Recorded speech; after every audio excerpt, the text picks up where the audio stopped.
Welcome to Thurn Incorporated. Our story begins with Royal and Lucille Thurn during World War II. During the war, Royal and Lucille had their work cut out for them, much like many other Americans.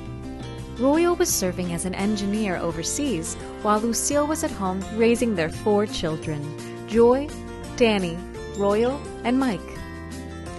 Royal had studied engineering in college, and it was during this time in the war where he was able to hone his engineering skills and was exposed to different types of machinery. After the war, Royal returned home to his family and worked at a company called Diamond Huller, while Lucille worked at a local dress shop called Mode O'Day.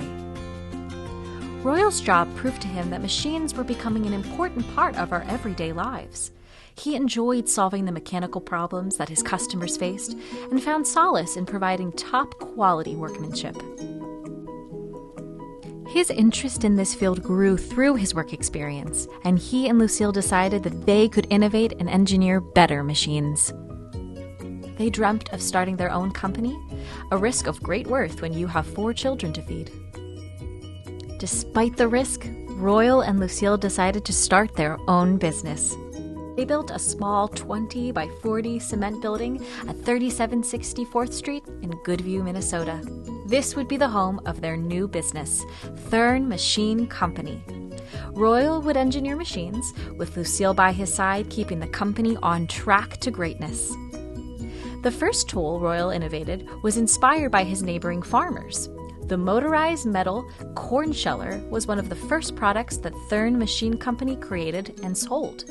This was followed by the differential chain hoist, which became one of the first popular products. As Thurn Machine Company and its products gained in popularity, they began to sell their products through the pages of Sears and Ward catalogs, which allowed them to sell their products nationwide.